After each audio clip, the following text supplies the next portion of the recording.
Bonjour à toutes et à tous, bienvenue dans un nouvel épisode de Zététique et Journalisme.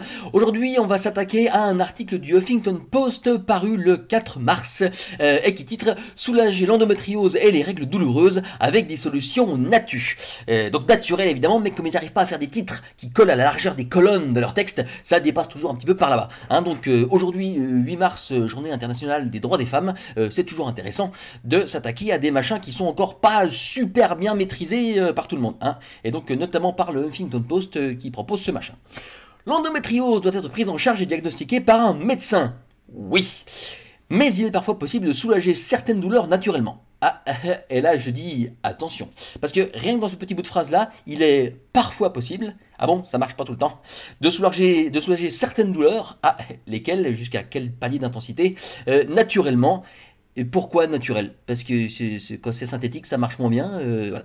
Donc voilà une belle photo d'une pharmacopée naturelle. Regardez comme c'est beau, le petit pilon, les cuillères en bois et les belles feuilles. On va presque aller chercher la sauge dans le jardin soi-même. C'est magnifique. Alors l'article en fait il commence pas mal. Si l'endométriose suscitait encore l'interrogation il y a quelques années, cette pathologie liée aux règles, non. Non, pas nécessairement. Non, elle est liée à l'endomètre, mais c'est chiant aussi en dehors des règles.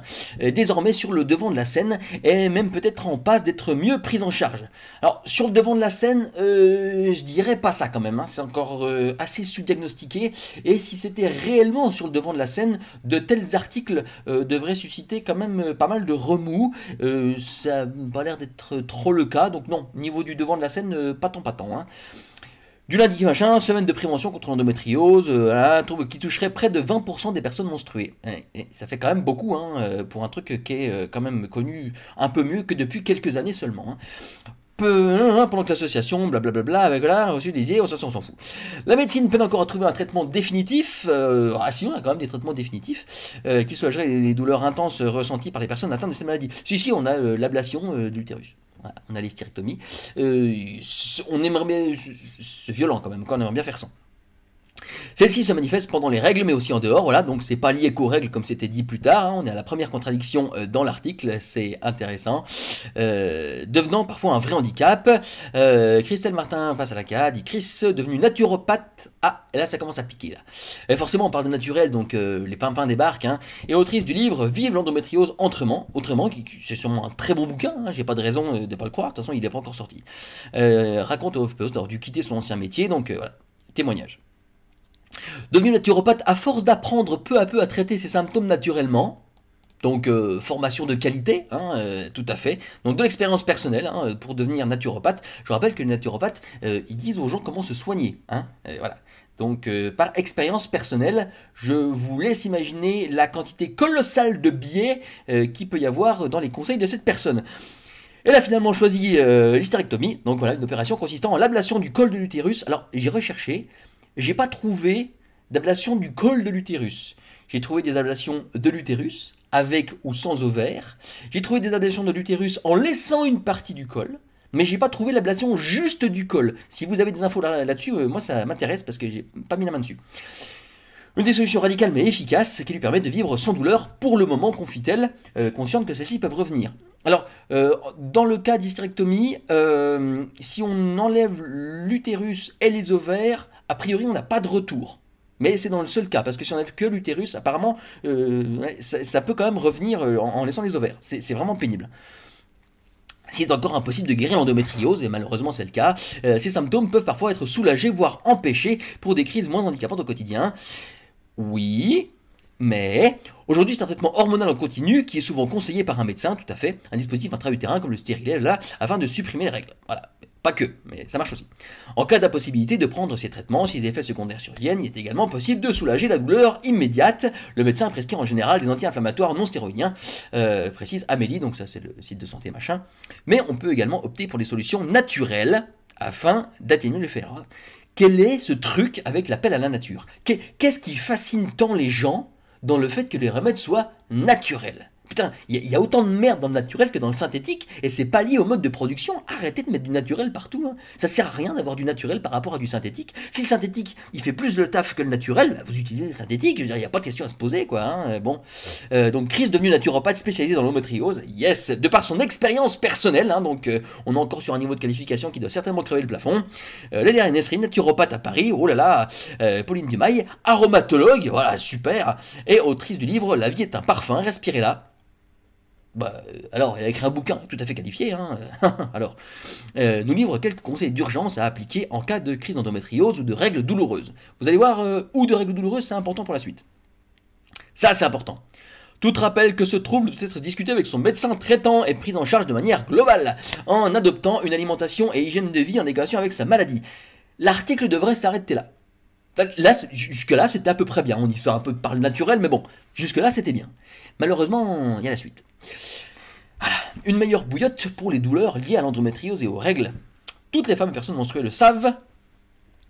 En temps de règles douloureuses, la bouillotte est un lié de choix. C'est facile, simple, blabla. Il nous explique, voilà, avec des noyaux, des grains, tout ce qu'on veut. La j'aime pas lire ce terme, mais bon, moi. La naturopathe spécialisée en endométriose conseille tout particulièrement celle de la marque Sicel, parce que pourquoi pas, parce qu'elle est plus grande. Voilà, donc comme elle est plus grande, comme des fois ça monte jusque là, c'est très bien. La bouillotte se glisse ensuite simplement avec un micro-ondes et un verre d'eau. On peut l'acheter directement sur le site. How convenient. Donc c'est très pratique. Bon, il faut pas avoir une douleur de ouf. Ah oui, parce que tout ce que vous allez voir là, ça fonctionne, oui, parce qu'il y a des témoignages, hein, à la marge. C'est-à-dire que si vous avez une douleur qui n'est pas voilà, très importante, vous pouvez utiliser ça. Ça soulage un peu. Mais comme ils le disent, ça soulage parfois. Les crises d'endométriose, je vous le souhaite pas, mais je sais que parmi les personnes qui regarderont, il y a des gens qui auront vécu ça. C'est pas juste vous avez mal au bide. Voilà, hein, vous savez de quoi je parle.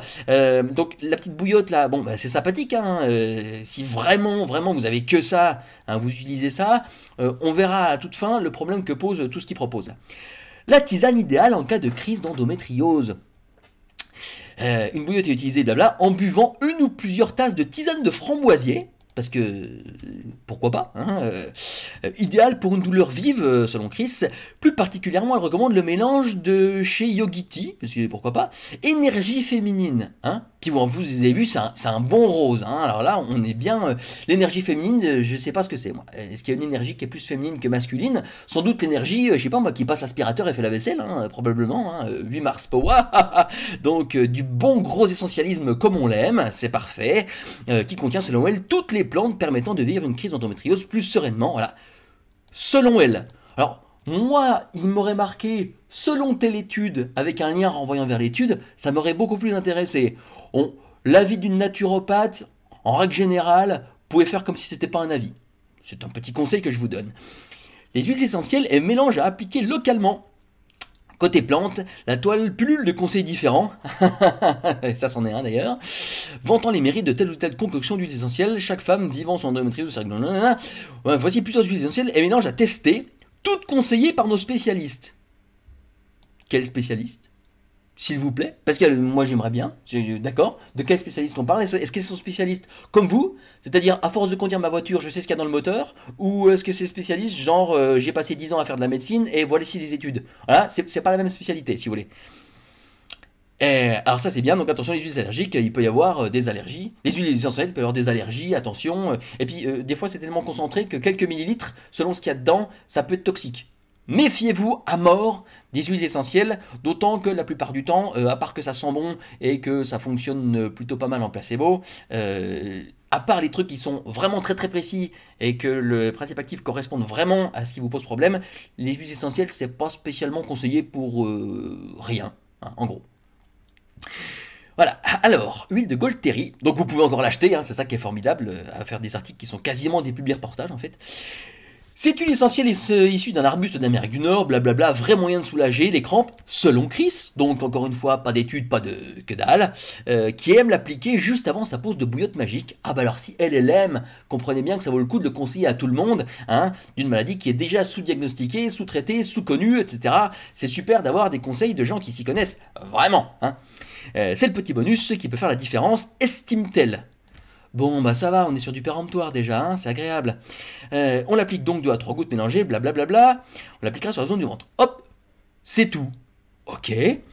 Bon voilà, ensuite pistachier, sauge éclairée et basilic exotique. Donc après c'est après pareil, hein. Une synergie chaudement conseillée par Pauline, du mail, parce que bah pourquoi pas, c'est chaudement conseillé. Des études, des machins, rien du tout. Elle est aromatologue en cas... Okay. Non, elle n'est pas aromatologue en cas de règle douloureuse, elle est aromatologue, virgule, en cas de règle douloureuse, avec le reste de la phrase. Cette religion essentielle permettrait de vraiment soulager les spasmes, permettrait... C'est ce conditionnel bizarre là, ça permet ou ça permet pas parce que ce qui intéresse quand même les personnes qui les utilisent, à mon avis, c'est d'avoir un truc qui est plutôt béton, quoi, hein. Bon, on ne sait pas. Donc, par contre, on sait bien ce qu'il y a dedans. Et ça, j'aime beaucoup. Attention toutefois, pour l'endométriose, Chris préconise d'éviter la sauge sclarée et le basilic car elles contiennent des phytoestrogènes. L'endométriose est une pathologie œstrogène indépendante. La naturopathe recommande de se tenir éloigné de ces substances. De se tenir éloigné de ces substances. Ces conseils sont toutefois adaptés en cas de règles douloureuses non liées à une endométriose. Oui, alors s'il vous plaît, règles, c'est féminin, donc mettez un E ici. Oui, d'accord, mais comme c'est une maladie qui est sous-diagnostiquée, vous vous rendez bien compte que les personnes à qui on va dire que oh, c'est juste des règles douloureuses, ça passera, je sais pas quoi, qui vont voir ce machin, qui vont l'utiliser en pensant qu'elles ont juste des règles douloureuses et qui vont se retrouver avec des problèmes notamment de retard de soins, mais aussi et éventuellement d'aggravation de la maladie à cause de ces merdes-là. Qu'est-ce que vous leur dites à elles? C'est pour ça qu'on a besoin de diagnostics qui tiennent la route et pas de conseils de naturopathe du je l'ai fait pour moi, ça marche. Voyez le gros problème? On a le même truc avec estragon et basilic. Elle nous dit la même chose. Attention avec le basilic, parce que, voilà, donc c'est super. Donc, qui a testé le mélange? Leila Ranesri consiste de les mélanger avec une huile végétale, 5 gouttes de chaque huile essentielle dans une cuillère à soupe. Alors pourquoi 5? Pourquoi pas 4? Pourquoi pas 1? D'où vient la posologie? On ne sait pas. C'est formidable. Vous savez, quel vent il fait? Je sais pas, 22, 23 km/h à peu près. Ah bah d'accord, c'est super. Un cataplasme d'argile verte. Ah là là là là là là, on a d'y être. En complément, les Nanesri conseillent volontiers un cataplasme d'argile verte en cas de grosses douleurs survenant à la maison. Elle recommande de la choisir concassée, disponible, blablabla. Alors on y ajoute un tant d'eau. Voilà, vous laissez poser entre 20 et 30 minutes et 2 heures. Alors moi je veux bien croire à ça. D'où ça vient? Où sont les liens qui nous renvoient vers un machin, vers un truc? Il y a juste comment faire pour acheter. Il n'y a rien qui montre l'efficacité des choses. Choisir son alimentation, alors effectivement, a priori, il y aurait des régimes qui favoriseraient un peu plus ou un peu moins l'endométriose. Il semblerait que plus de gras, à la fasse diminuer, que certains fruits ne soient pas conseillés. Bon, de ce que j'ai trouvé dans les études, c'est quand même pas super clair. Je vous en mettrai quelques-unes en description, vous me direz si vous en trouvez d'autres de votre côté. Donc ici, il donne des conseils, elle donne des conseils, pardon, qui sont pas mauvais, mais qui concernent pas vraiment l'endométriose, quoi, si vous voulez. Donc il est indispensable d'adopter de nouvelles habitudes, oui, qui a vu elle-même une réelle référence sur son endométriose. Oui, d'accord, mais qu'est-ce qui vous prouve que votre expérience, à vous, personnelle, elle fonctionne à la fois déjà sur d'autres personnes, et puis surtout, elle fonctionne de la façon dont vous savez qu'elle fonctionne, ou vous croyez qu'elle fonctionne. Parce que ce qui nous intéresse, c'est pas votre ressenti unique personnel, c'est de voir ce qui se passe vraiment à l'intérieur. Bon, bah là, on a rien. On n'a rien. Donc en changeant simplement de régime, en instaurant de nouveaux rendez-vous détente dans son quotidien, le stress étant un facteur irritant. Oui, effectivement, réduire le stress. En même temps, réduire le stress, ça aide à peu près pour toutes les maladies. Donc c'est... Ouais, oui. Alors, d'une manière générale, réduisez votre stress. Bon, voilà. On limite donc le sucre, la viande rouge, la friture et les graisses saturées. Alors moi, j'ai trouvé ailleurs que le gras, ça pouvait être pas mal. Donc, alors peut-être les graisses saturées, c'est différent du fat que j'ai vu dans l'étude. Je vous mets ça en description, je vous rappelle. Pour se tourner vers les fruits et les légumes bio. Pourquoi bio? Pourquoi particulièrement bio? Bon. Protéines blanches, voilà, céréales complètes ou encore certaines huiles végétales bio à nouveau. Hein. Alors, encore une fois, pourquoi bio? Est-ce que le bio a des vertus qu'on ignorerait?